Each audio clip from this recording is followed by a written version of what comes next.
This happened 2 summers ago. During a solo camping trip in Gifford-Pinchot National Forest, Washington State. I was going through a rough time, work stress, a breakup, and just life.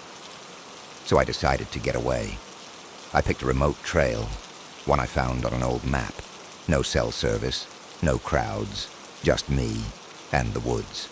I packed light, tent, 3 days of food, my hunting knife, and a small .22 pistol, legal to carry, just in case. I reached the spot by sunset, a flat clearing near a creek, surrounded by thick pine forest. The first night was peaceful. The fire crackled, crickets chirped, the stars were clear above the trees. It was exactly what I needed. But the second night, something changed. As the sun began to dip, I saw movement on the trail. A man was walking toward my campsite. He looked about 40, wearing a faded flannel jacket.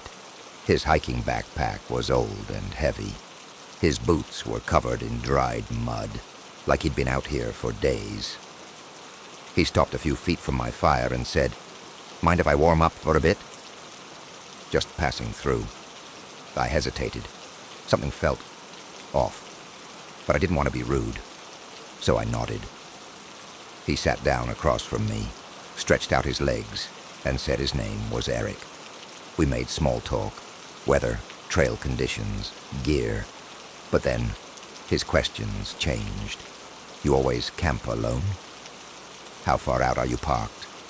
Got anyone expecting you back?" He said them casually, but there was something in his tone I didn't like. Too calm, too interested. His eyes were strange, focused, but distant, and his smile, it didn't reach his eyes. After a while, he stood up and grabbed his pack. Before he left, he looked at me and said, "It's rare to see someone out here who's not trying to disappear."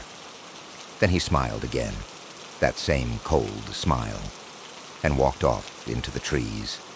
That night, I barely slept. Every crack of a branch outside felt like footsteps. Every gust of wind made my skin crawl. And sometime around 3 a.m., I woke up. I didn't know why at first. Then I heard it, the sound of a zipper. Not mine. Outside. I froze, held my breath. My knife, usually beside me, was gone. I heard soft footsteps outside the tent. Then, breathing.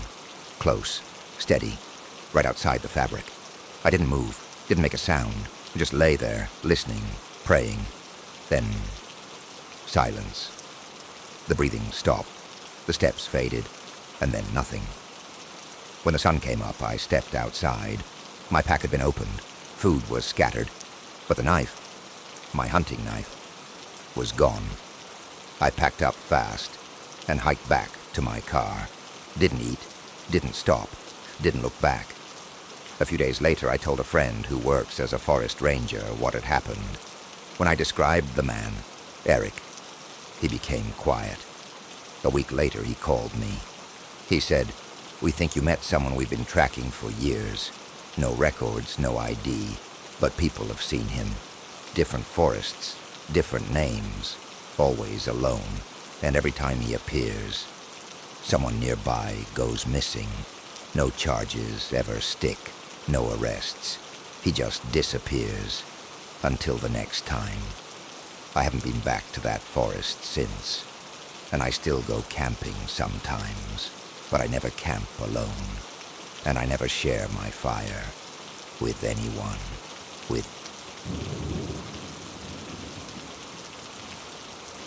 This happened 2 years ago, during a camping trip with my family.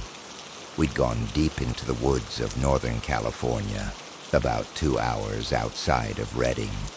My dad had found the spot through some hiking forum, a little-known area near an old logging road in Shasta Trinity National Forest.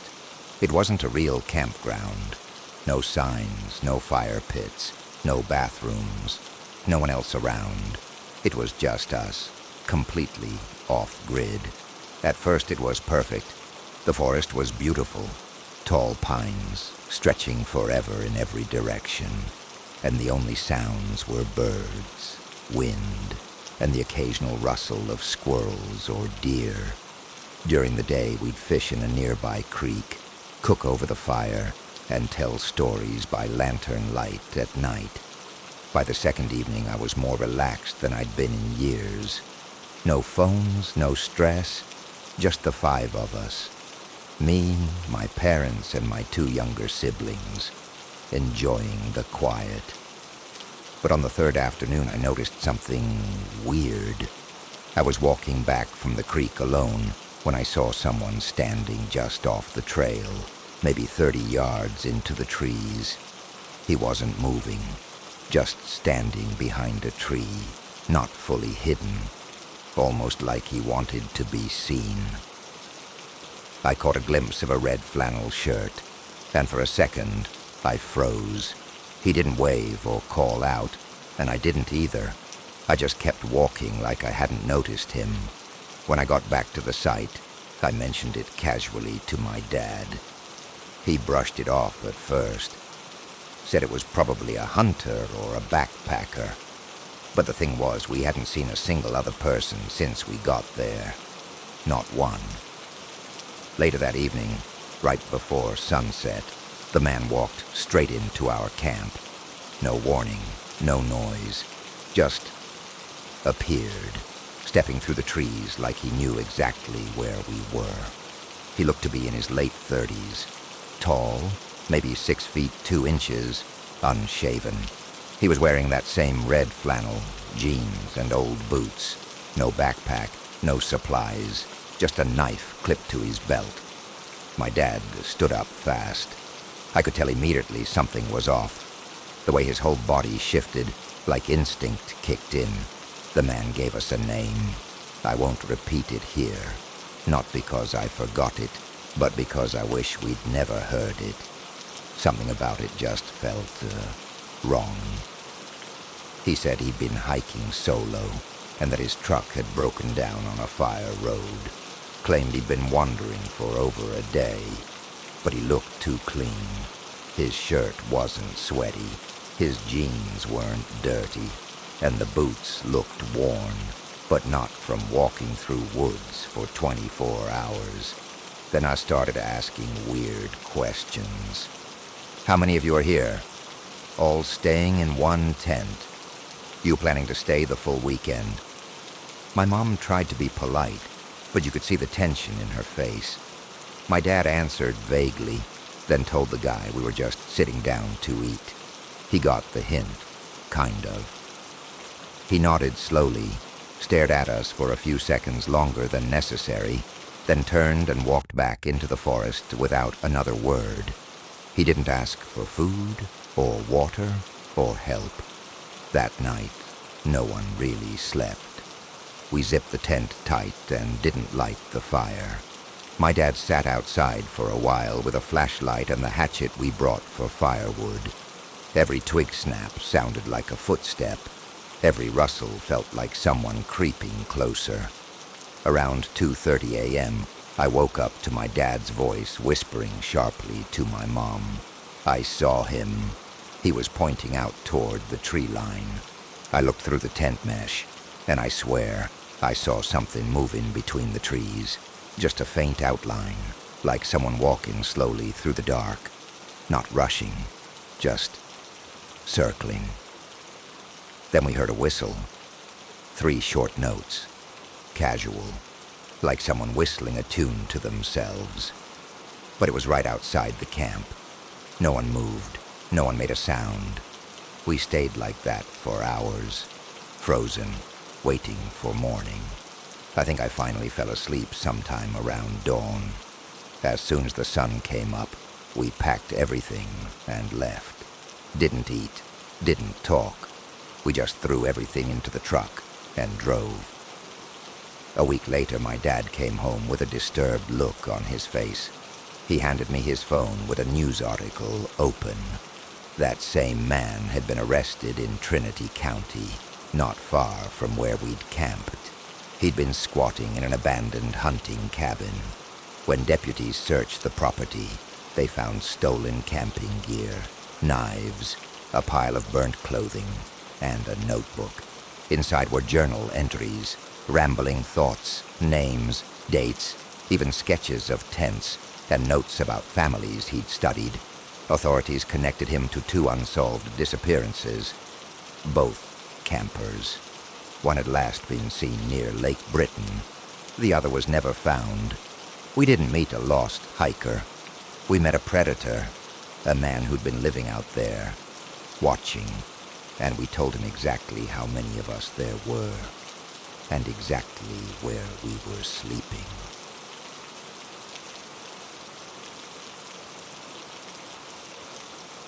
The city had been grinding me down for years.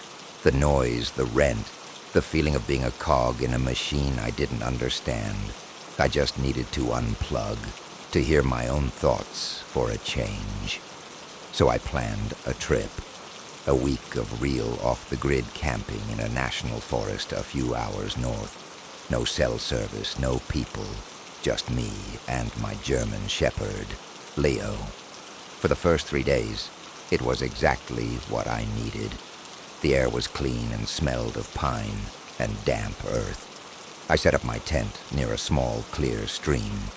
During the day, Leo and I would hike the unmarked trails, and in the evenings, I'd cook over my little camp stove, listening to the fire crackle and the forest settle into its nightly rhythm. Leo, usually a bundle of anxiety in my city apartment, was calm. He'd lie by the fire, his head on his paws, completely at peace. I felt my own anxiety finally starting to melt away. It was perfect. That peace shattered on the 4th day. It was around noon. I was boiling some water for lunch, humming to myself, when Leo suddenly shot to his feet. The fur along his spine stood up, and he let out a low, rumbling growl, staring intently at the tree line about 50 yards away. "What is it, boy?" I whispered, my hand instinctively going for the heavy maglite I kept by my pack. And then I saw him. A man was just standing there at the edge of the woods, partially obscured by a thick pine tree. He didn't move. He didn't make a sound. He was just watching me. My heart hammered in my chest. I was miles from any official trail.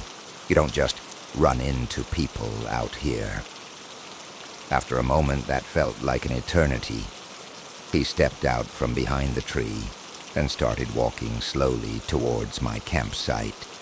He was tall and thin, dressed in jeans and a plain gray t-shirt that looked strangely clean for someone who would have to be deep in the wilderness. He wasn't carrying a pack, a water bottle, or anything at all. As he got closer, I saw his face. It was pale and gaunt, and his eyes were wide and seemed fixed on me, unblinking. Leo's growl deepened, a serious guttural sound. I put a hand on his back.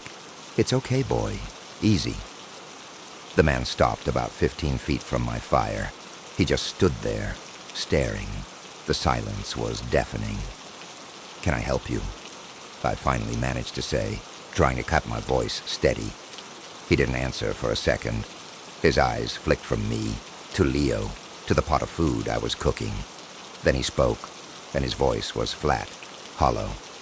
"I'm hungry," he said. My gut screamed at me. Every instinct told me this was wrong. But what was I supposed to do? Tell him to get lost? Out here, that felt like a death sentence if he was genuinely in trouble. Against my better judgment, I fell back on common decency. Yeah, of course," I stammered, gesturing to the fire. "I'm just making lunch. You can have some." He nodded once, a sharp, jerky movement, and walked over. He didn't sit on the log I had set up. He just crouched down on his heels on the other side of the fire, his unnerving eyes never leaving me. Leo didn't stop growling, a low, constant threat. I served up a bowl of stew and handed it to him. He took it without a word of thanks. He ate mechanically, his gaze fixed on the space just over my shoulder. I tried to make small talk, to normalize the situation. "So are you camping out here too?" I haven't seen anyone else for days. He just shook his head. "Number, are you lost?" I asked. He looked at me then, a slow, deliberate turn of his head. A faint, thin-lipped smile touched his face, but it didn't reach his eyes. His eyes looked like a doll's eyes, vacant. "No," he said, his voice just as empty as before. "Not lost." He finished the food, scraped the bowl clean and stood up. He placed the bowl neatly on the ground, then turned and walked back the way he came, disappearing into the tree line without another word, without a sound. The moment he was gone, Leo stopped growling and started whining, pressing against my leg. I knelt and hugged him, my entire body trembling. I should have packed up right then. I know that, but I was paralyzed with a mixture of fear and disbelief. I told myself he was just some weird hermit. I told myself I was overreacting. I didn't sleep that night. I sat by the fire with my knife in my lap, and Leo at my feet, jumping at every snap of a twig, every hoot of an owl. The real terror came the next morning. I had a specific 3-note whistle I used to call Leo if he ever wandered too far. It was our thing. I was packing my gear, determined to hike out and leave, when I heard it. My whistle. It came from deep in the woods, from the same direction the man had disappeared. It was a perfect imitation